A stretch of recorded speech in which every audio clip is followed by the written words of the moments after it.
Passenger, I was still hungry, and to cross the water I smelled something new, something I had to have, so I swam towards it.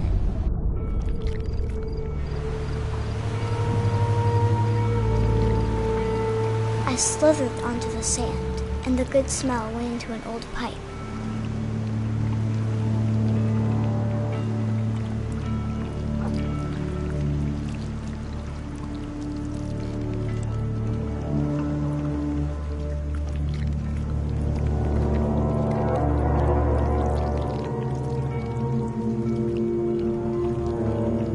I got closer and closer.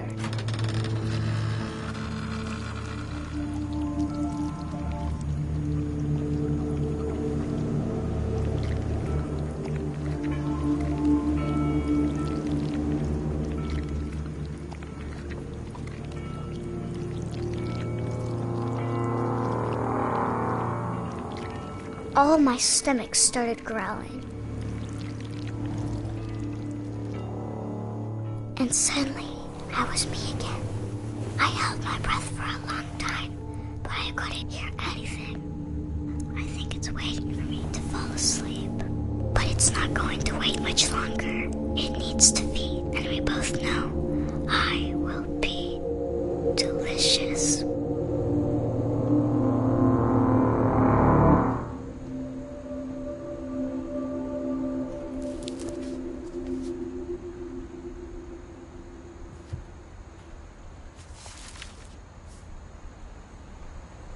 I'm not sure if I believed all of that, but I'm sure Edie would have.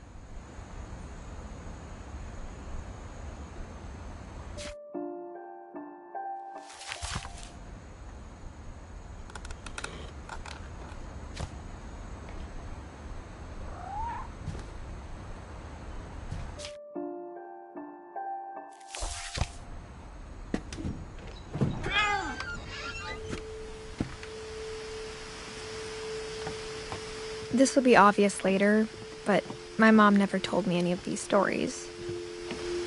Edie would have, but Mom didn't like bringing up the past. Though, When we adopted a stray kitten, she was the one who named it Molly. I spent a lot of time in Great-Grandma Edie's room. When Edie told people Sven was killed by a dragon, she could also have said he was building a dragon-shaped slide that collapsed. She could have, but she didn't.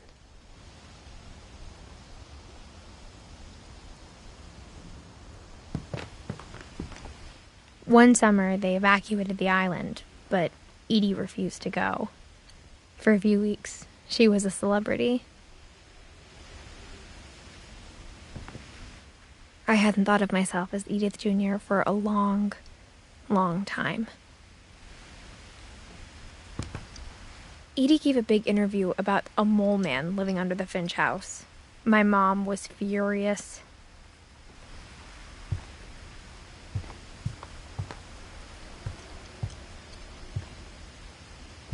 Louis died a week before we left, but Edie had already started to memorialize him.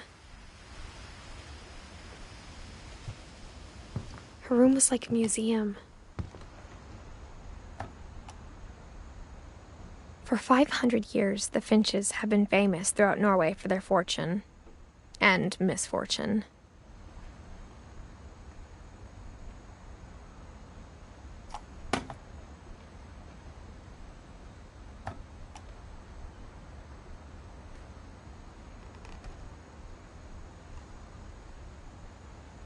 Odin Finch buries the latest victims of the family curse, his wife Ingeborg and their newborn son, Johan.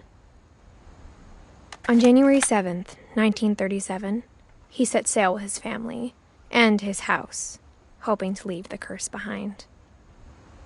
But 40-foot waves off the coast of Washington send the house and Odin to the bottom of the sea.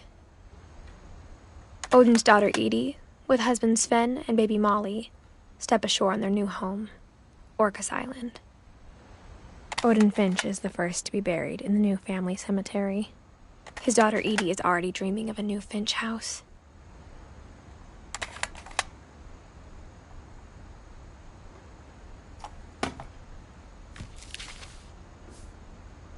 Whatever's wrong with this family, it goes back a long ways.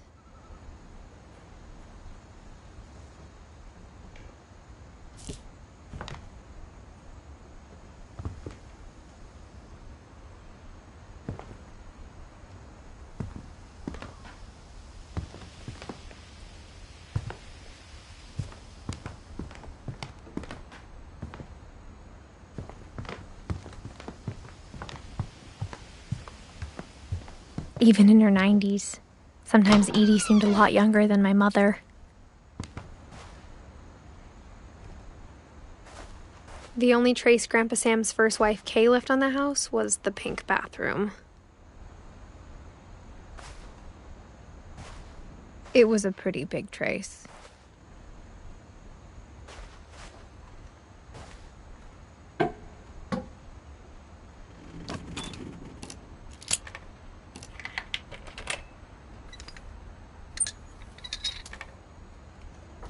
There's a secret in this bathroom.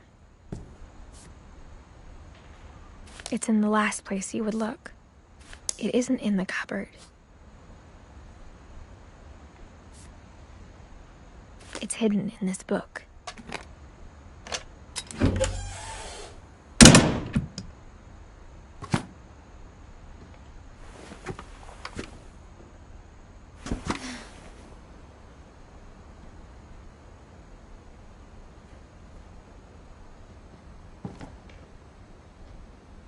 Sven gave Sam an old camera he'd refurbished. He never put it down.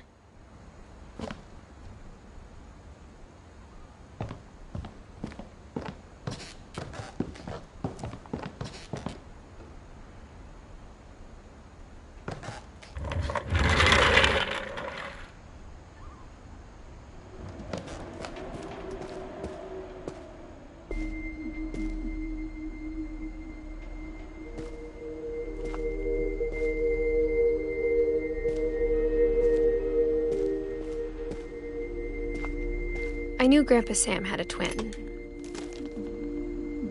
and that he never talked about him.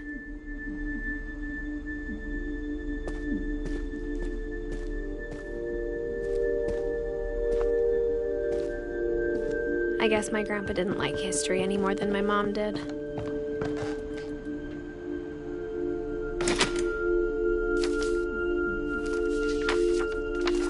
How I Want to Remember My Brother by Sam Finch.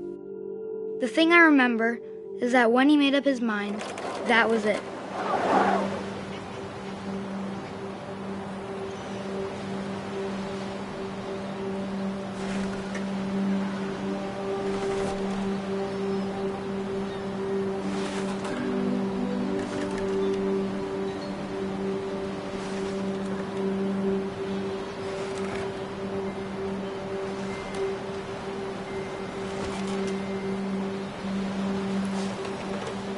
My brother said he'd die before he ate another mushroom.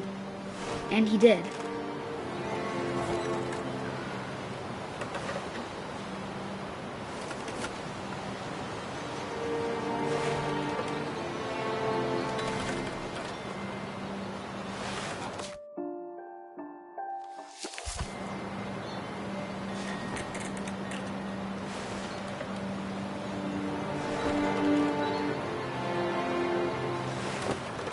At Barbara's funeral, we swore we'd never be afraid again.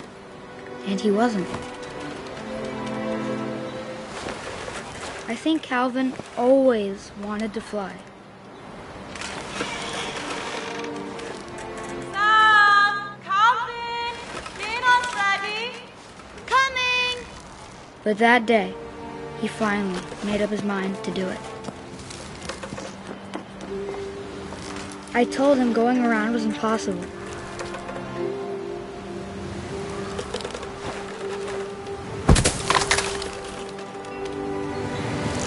Maybe if I hadn't said that. Maybe if the wind hadn't picked up. Calvin! I'm not gonna tell you again! Then maybe he'd still be here. But I doubt it. I think he'd already made up his mind.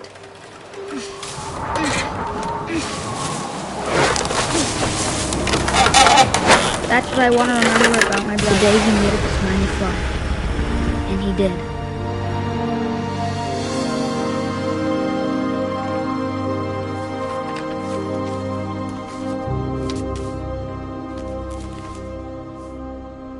Calvin's story felt strangely familiar. When I was younger, I remember trying to do the exact same thing.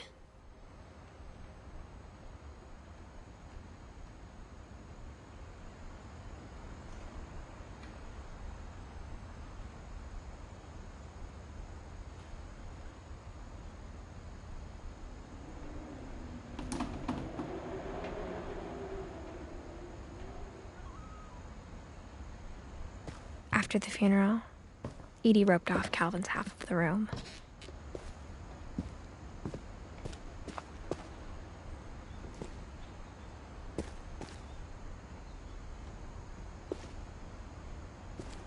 Mom said Grandpa Sam enlisted at 18 and never set foot in the room again.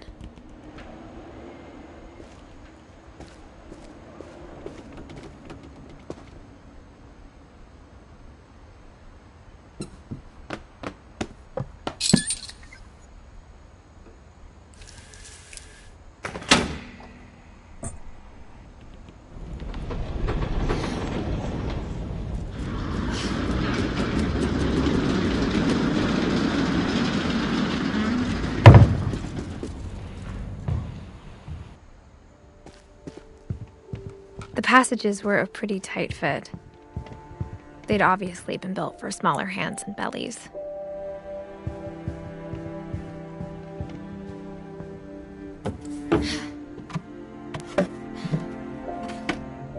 Growing up, I always thought of Barbara as a child star.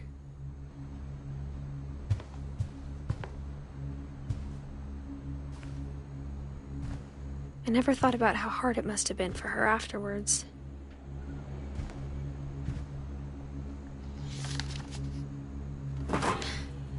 Of all the stories people wrote about Barbara's death, I'm surprised Edie saved this one.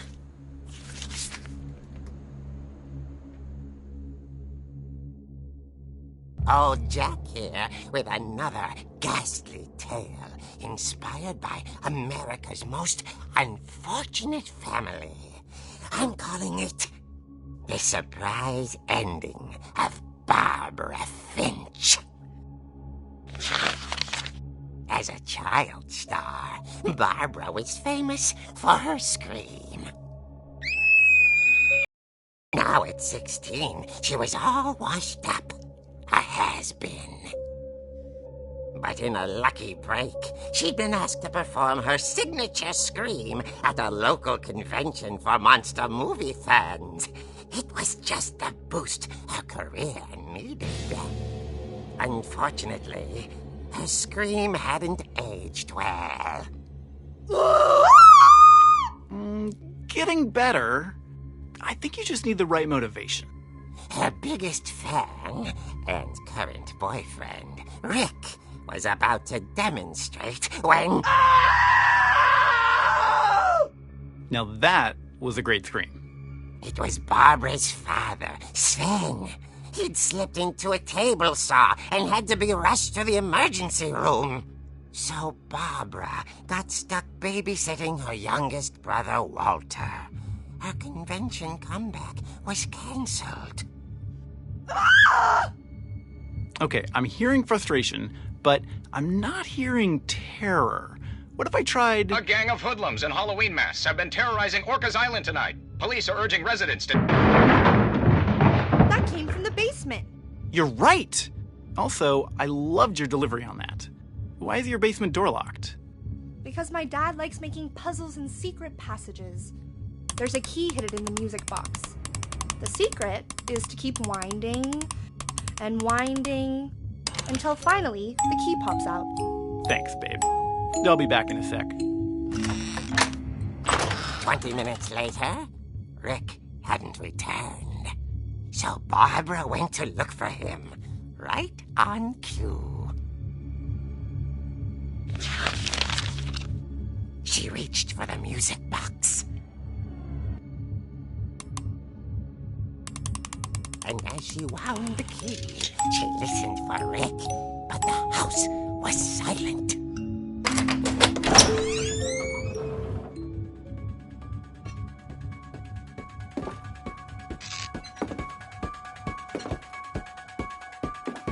She found Rick's crutch and imagined the worst.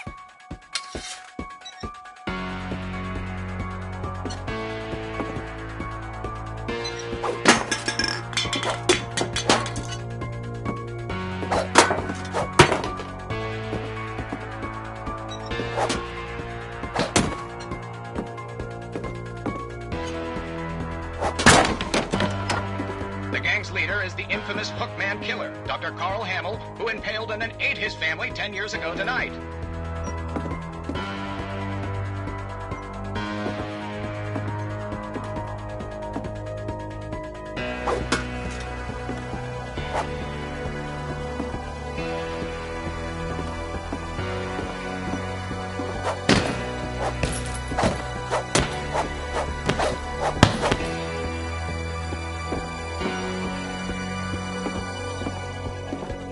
The old fridge rattled and grew still.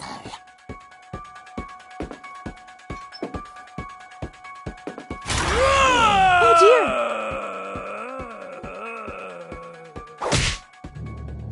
Oh! Rick?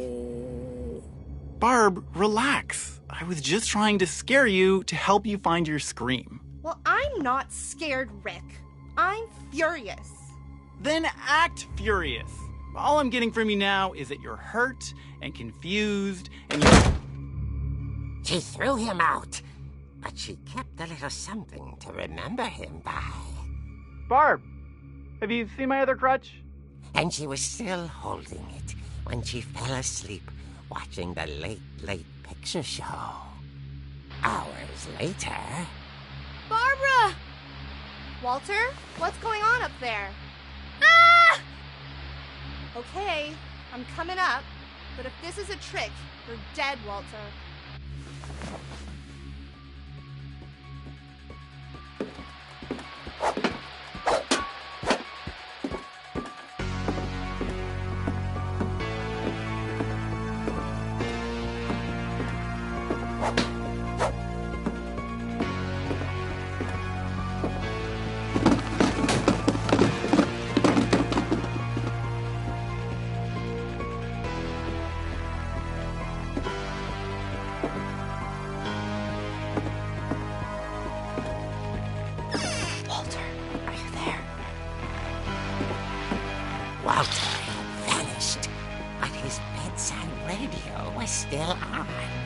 Orcas Island police describe the man as 6 feet tall, with a steel hook for a hand.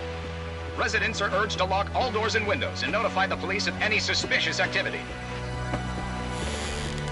Barbara turned, saw the hookman, and was speechless. He was quite smashing.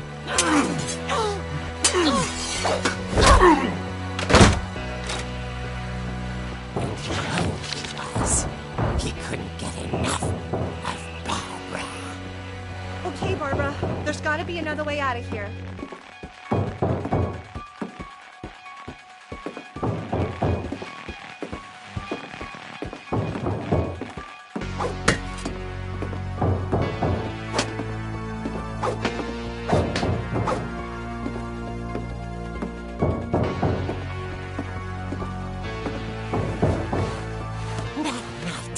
She played her part beautifully.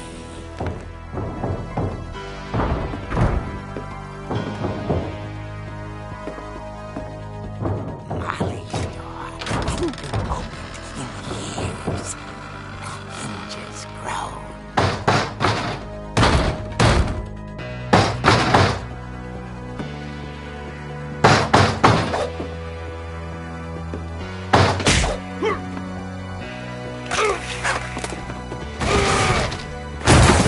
Wasn't moving, but she sensed the story might not be over yet.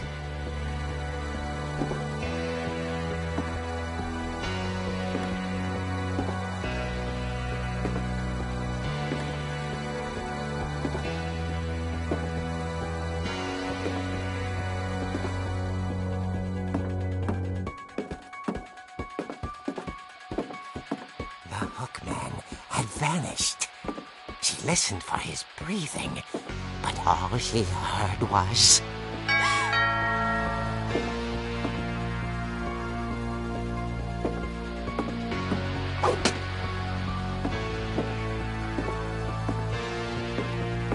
someone at the door was dying to speak to young Barbara.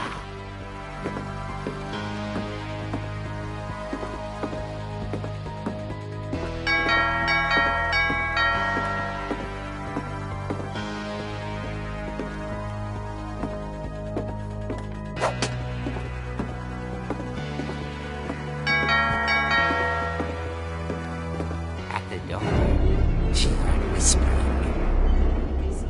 It was coming from inside the house.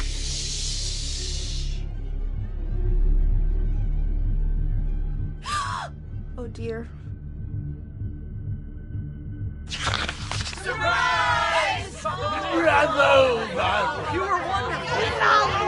The monsters had come to surprise her. For Barbara, it was a dream come true. Then she saw what kind of monsters they were, and she realized what was about to happen. She was going to be famous. And with her final breath, Barbara Finch gave the performance of her life.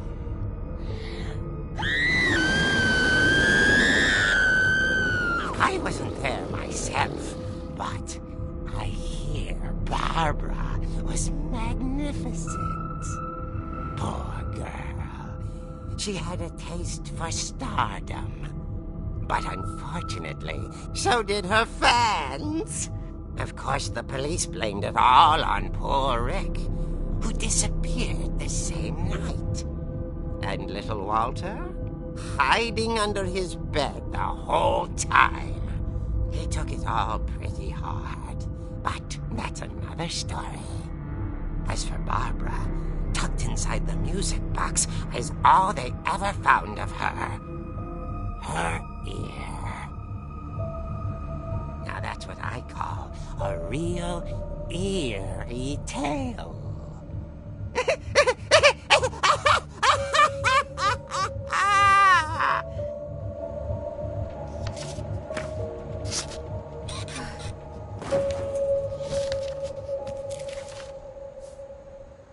Edie told me all Barbara wanted was to be remembered, as absurd as that comic was. Maybe what Edie saw was a happy ending.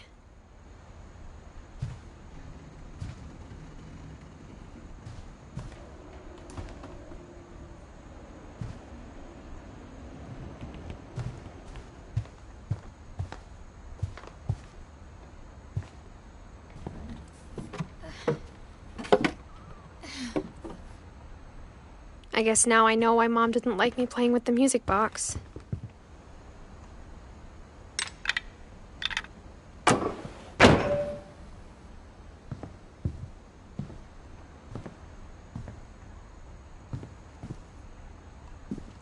Mom must have locked the third floor stairs on the night we left.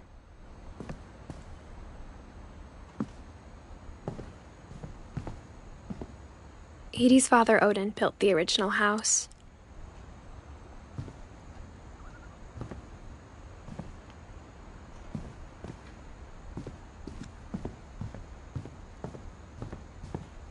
It's funny. All those times I played with the music box and never found the basement key.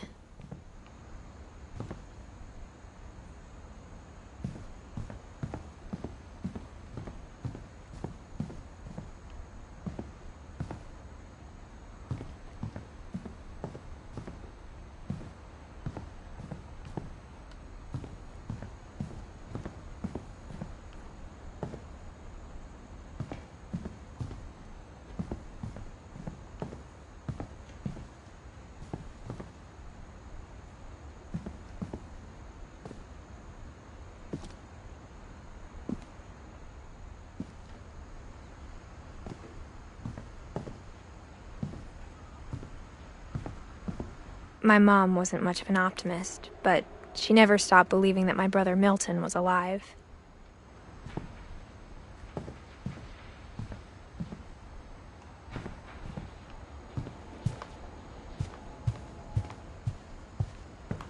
After Louis started working at the cannery, we all got pretty sick of salmon. Except our cat, Molly. I wonder if that comic was right about there being a key inside the music box near the basement.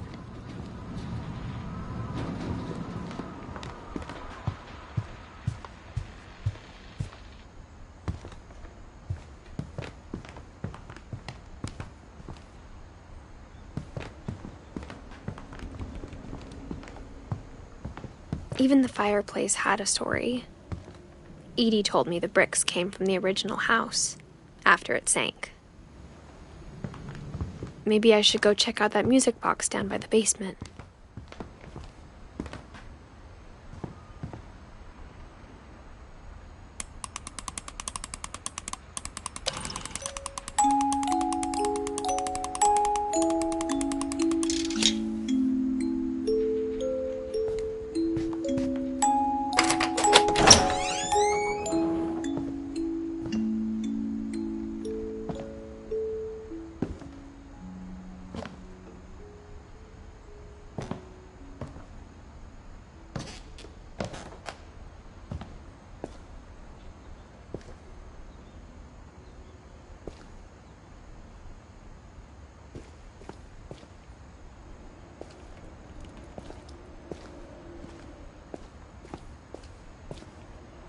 Mom said the basement was off limits, unless I wanted another tetanus shot.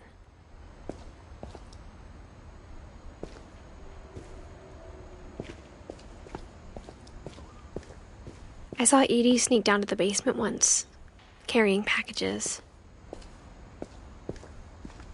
I thought maybe she was hiding presents.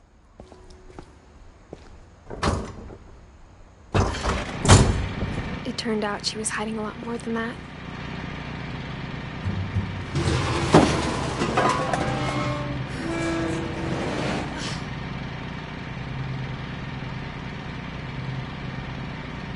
I remember asking Mom once about where Walter had gone. She said after Barbara died, he got as far away as he could. If there's a pattern in all these stories, I think it's that none of us has gotten very far.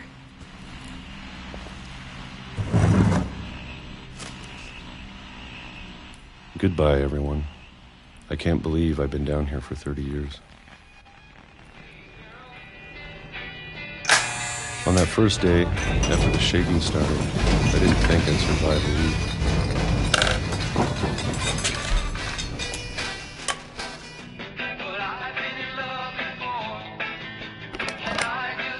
But after a few days, I settled into a routine.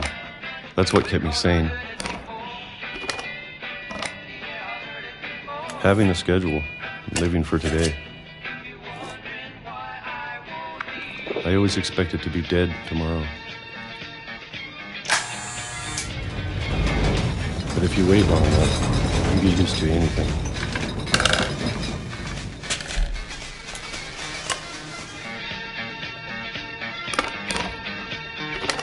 Even a monster on the other side of the door starts to feel normal.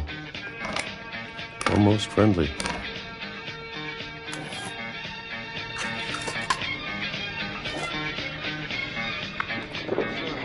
And then one day, everything just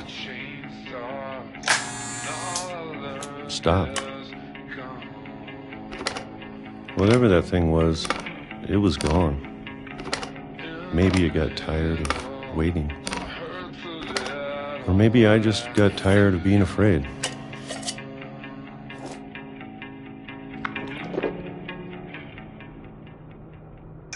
It's been a week now, the longest in 30 years. I'm done waiting.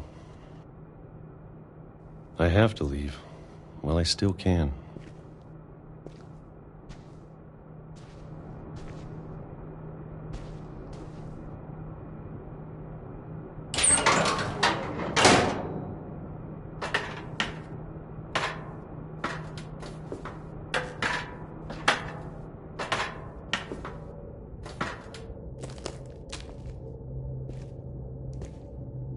I know it's out there, somewhere. Whatever killed Barbara and Molly and Calvin. Maybe this is all a mistake. But I need to stop living the same day. Even if it kills me.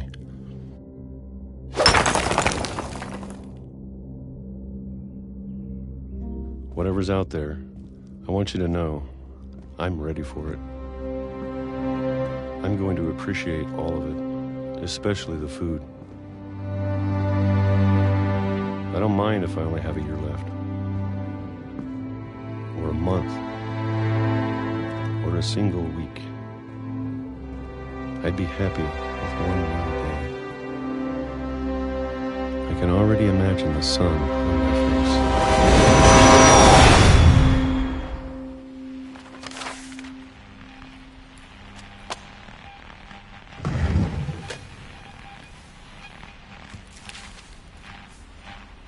Walter died when I was 6. I can't believe my mom never told me he was down here.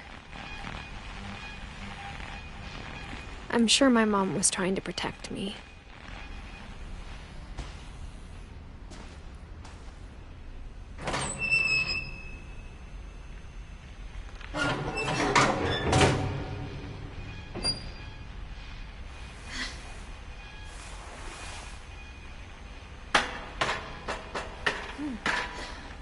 Maybe she was afraid I'd end up like Walter.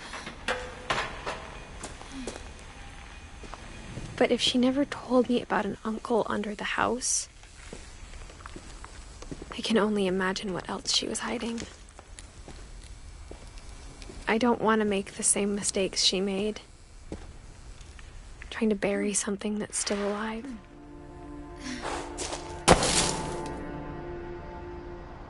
Now that there's only one of us left, or maybe two,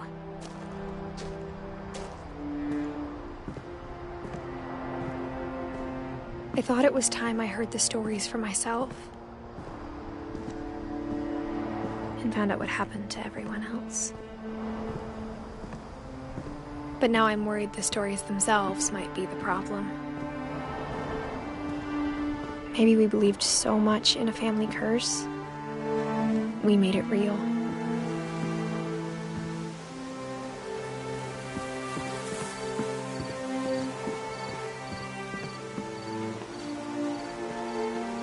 I don't know if I should even be writing this.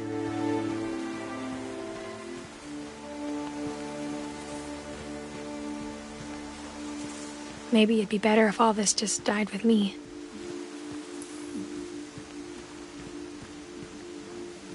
But I thought you should know about your family.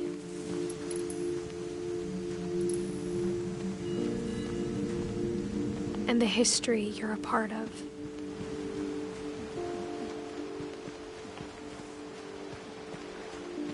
Though to be honest, I feel as lost as you probably do right now.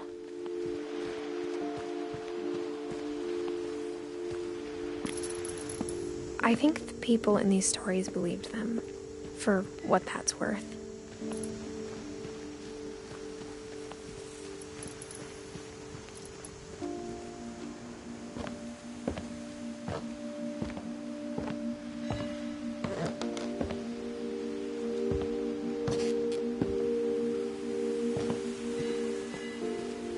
And when you look at the house, that history of imagination and stubbornness and madness, any of it seems possible.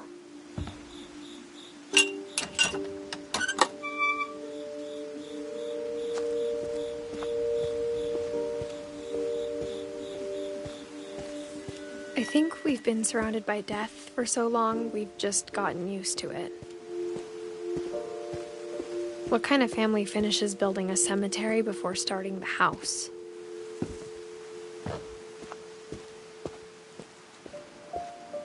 It's embarrassing for me to admit this, but the pet cemetery made me more uncomfortable than the human one. 3 of the gerbils were mine, and 2 had been my fault. Sven built the house, but it was Edie who designed the cemetery. I'm sure Odin's monument had been Edie's idea. My mom was always trying to move on, but for Edie, the past never went away. She could see it poking out of the water at low tide.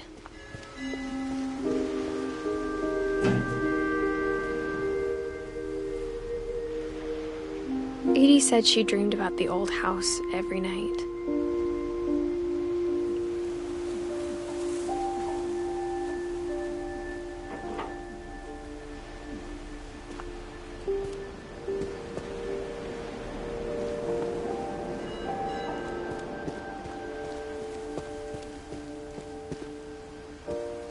Edie's side was always easier for me to understand. But the older I get, the more I can see where my mom was coming from. Her dad had been pretty strict, but it wasn't enough to save her brothers. She was just trying to do better. 2 of her brothers, just like I did. I get why she tried so hard to protect us.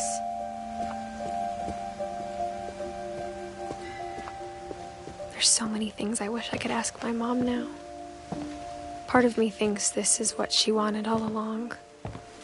For me to come back someday and find everything out for myself.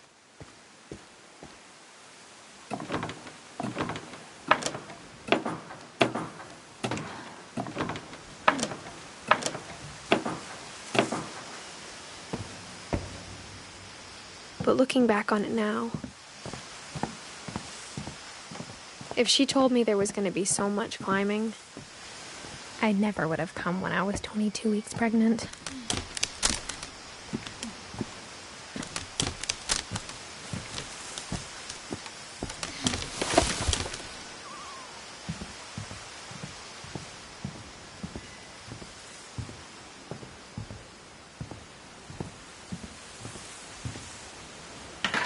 I never met Grandpa Sam, but I think he and my mom had a lot in common.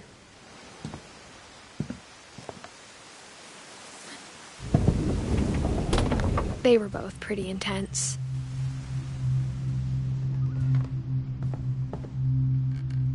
Sam spent his life shooting photos, but Mom said he got nervous being in front of the camera. I guess we're all afraid of something.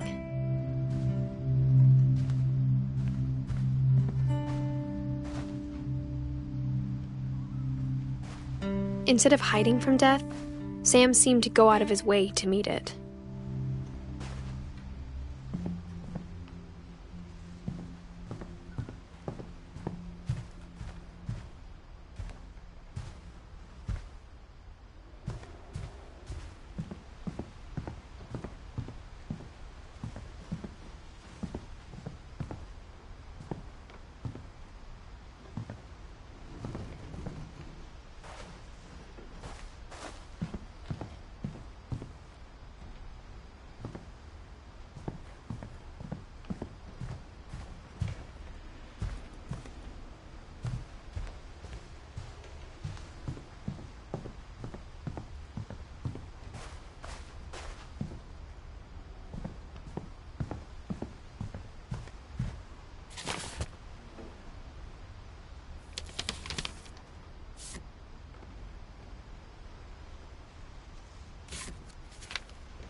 Dawn, I promise, you'll never forget this weekend. Yes, sir. These memories are gonna last a lifetime. What? Am I gonna have to shoot anything? It's a hunting trip. Perfect. It's gonna rain the whole weekend, isn't it?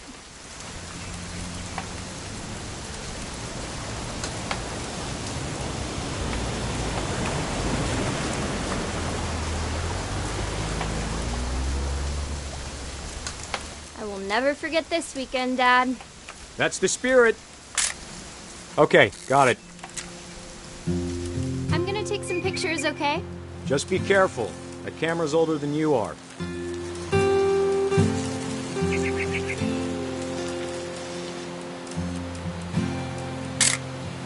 Aw.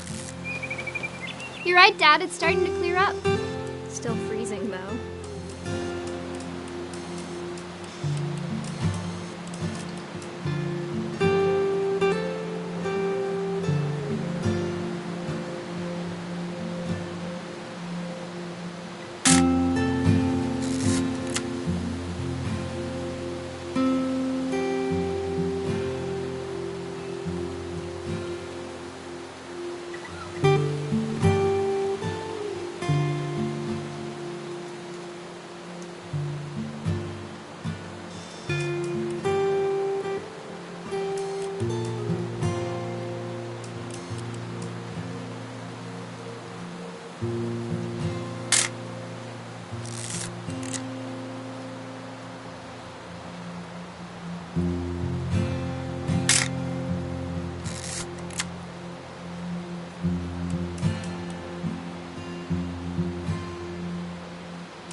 Definitely should not have drunk all that coffee.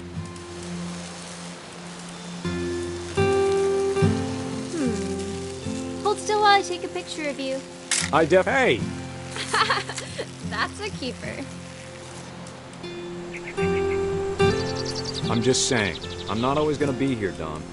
You'll need to remember this stuff, if you want to survive. I'll be fine, Dad. You know who else thought he was gonna be fine?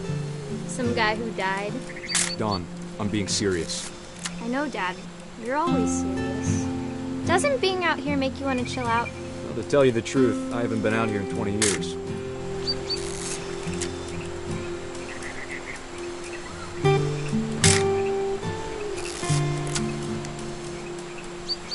Last time I was with my brother Calvin. Man, that was a great trip. Your grandpa Sven taught us how to fish, how to build a fire. We found an old logging trail. There were deer everywhere. I bet if I could remember where that trail was, we'd spot a buck for you in no time. Give me a minute to check the map.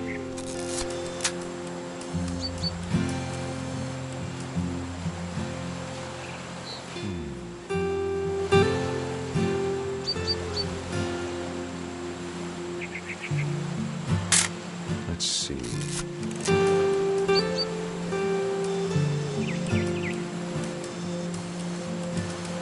Maybe.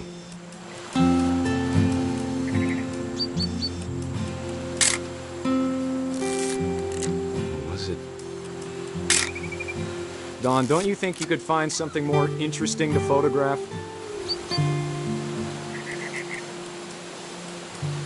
Could have been.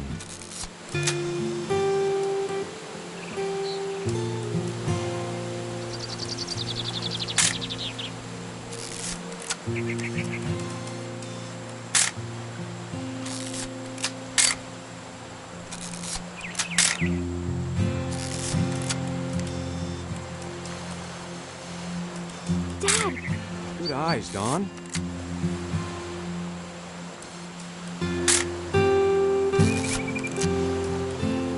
Before you take the shot, let me get a picture of you.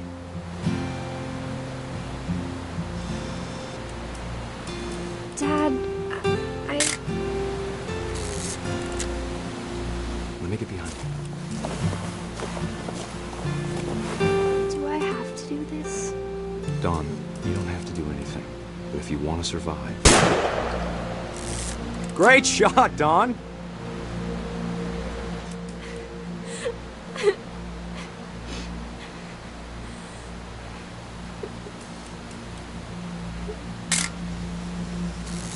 I'm proud of you, Don. Always remember that, okay?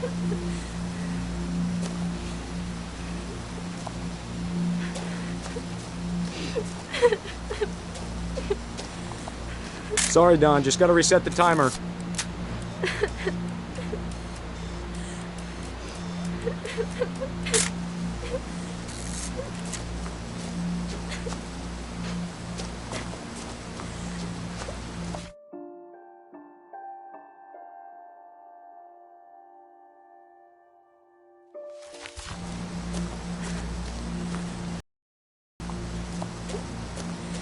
Dad, it's twitching. I think That's it's totally so... normal, Don. Just focus on the camera. Try not to think about... Dad!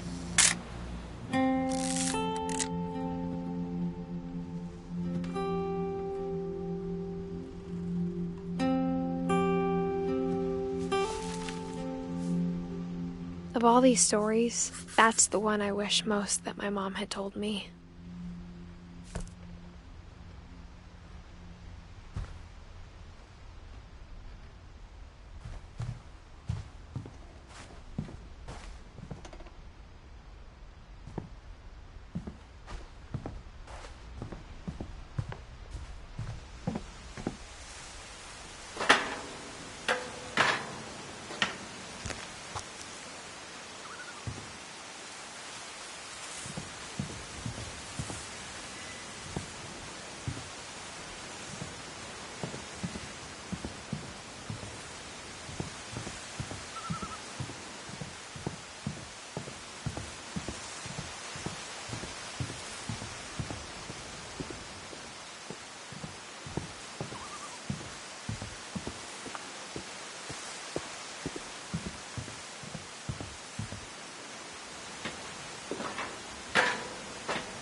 After Sam died, my mom and Edie got really close.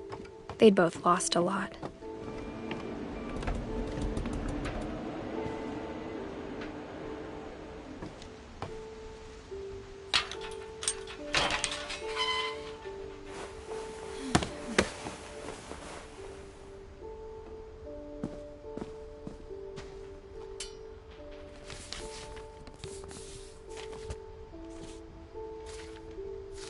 Dear Kay, do you remember the way Gregory used to laugh when he thought he was alone? Like something funny was happening, but only he could see it. I think he saw things the rest of us don't.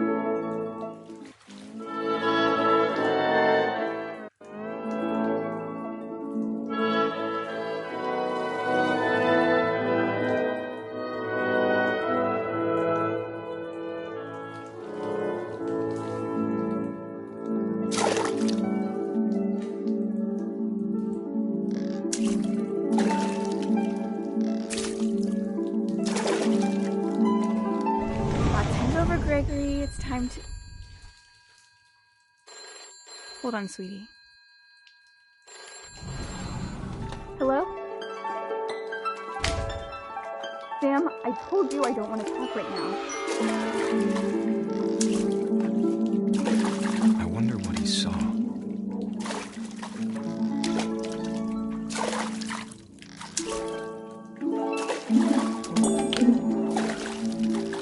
What his world is like.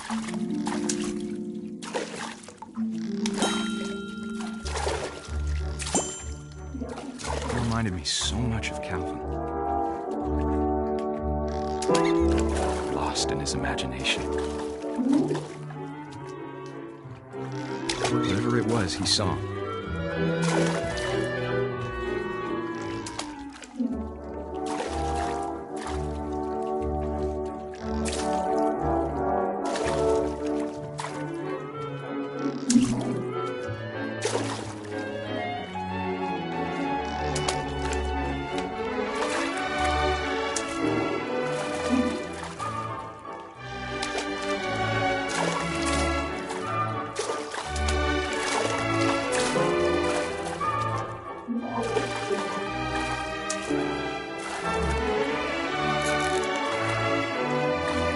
Sure made him happy.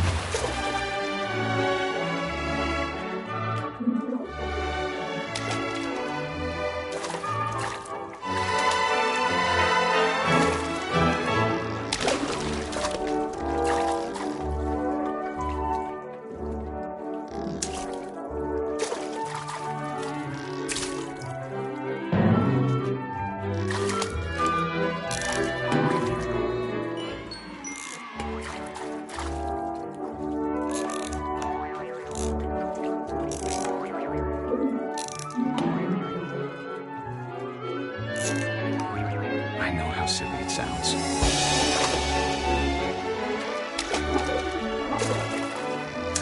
But I worried about a baby being too happy.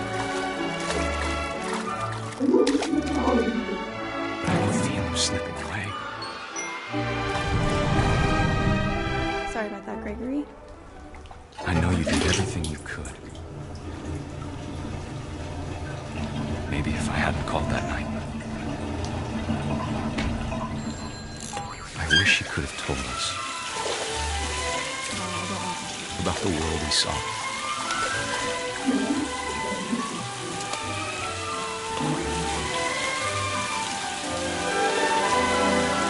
There's so much I don't understand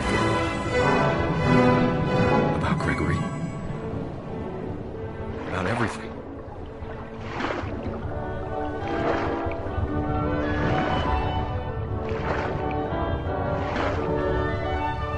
What happened wasn't your fault.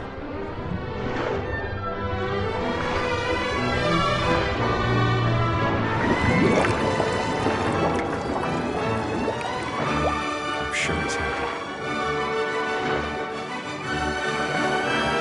And he'd want you to be happy too. Good luck, Kay. Love, Sam.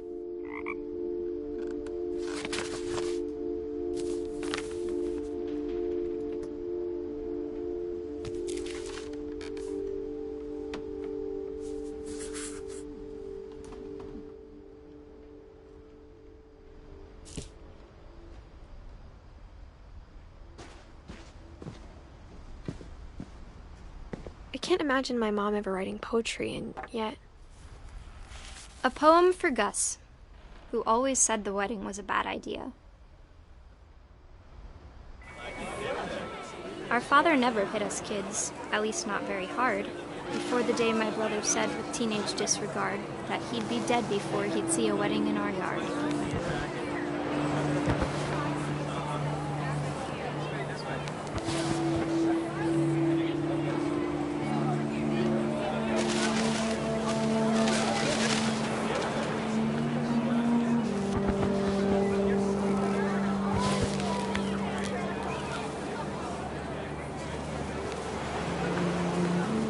My father made him come, of course, but Gus stood far apart, just flew his kite and bottled up the storm inside his heart.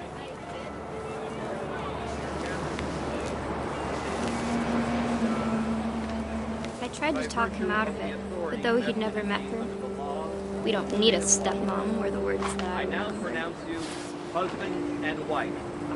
You may kiss the bride.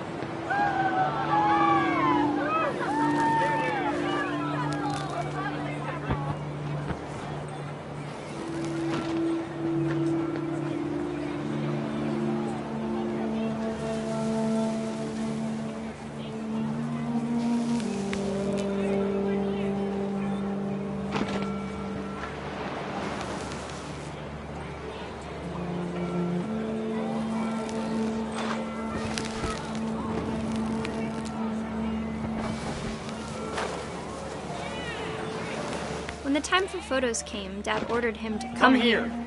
But Gus declined, and as a sign held up his middle finger.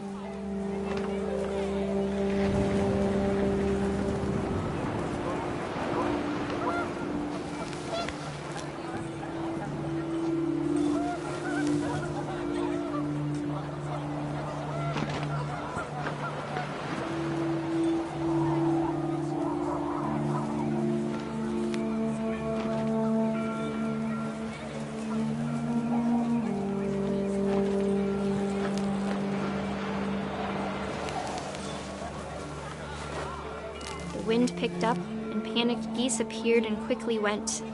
But all the humans did that day was go inside the tent.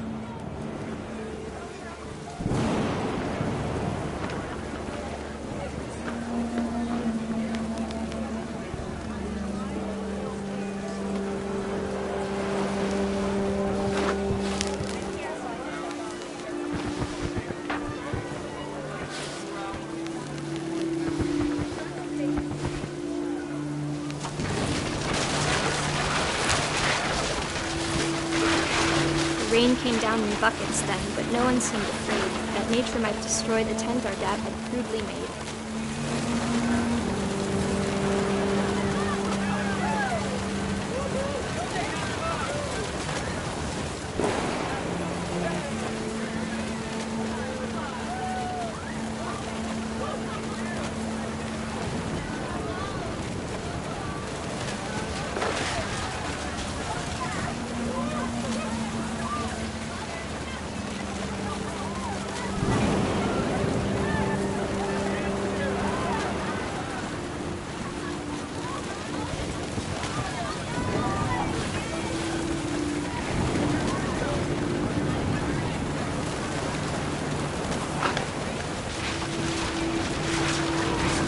Thunder sounded much too close and full of angry power.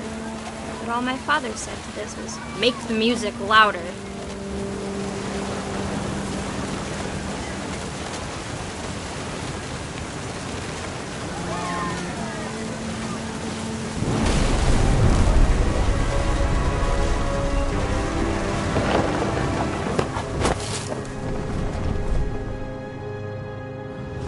I wish that I could truly say I thought about you on that day.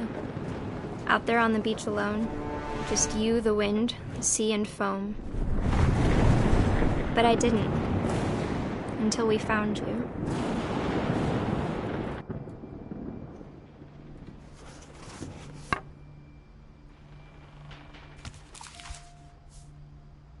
She never talked about him, but Mom told me once if I was a boy, they were going to name me Gus.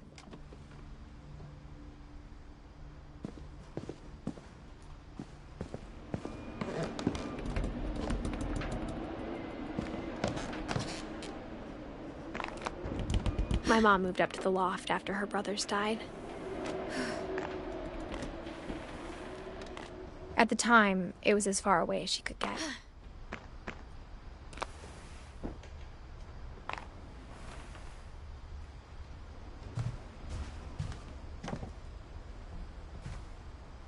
She spent a summer building houses in Calcutta, where she met my dad, Sanjay. Religion was another thing my mom never talked about, but I think it helped her a lot after her dad died.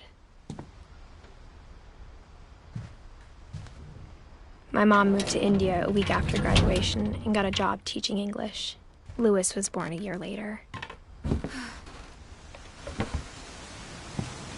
When my dad died, I don't think Mom knew where else to go. I'm sure Edie was happy to have her back. The house had to get a little bigger, but Edie was used to that.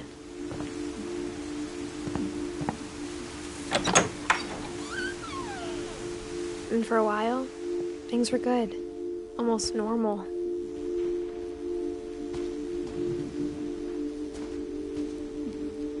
But it didn't last.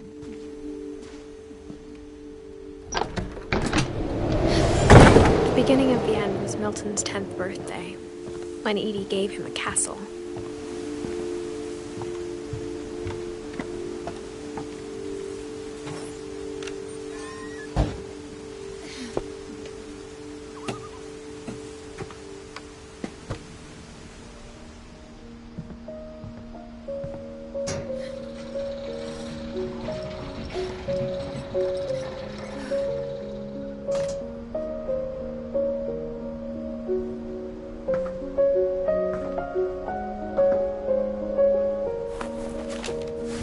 Milton Finch in The Magic Paintbrush.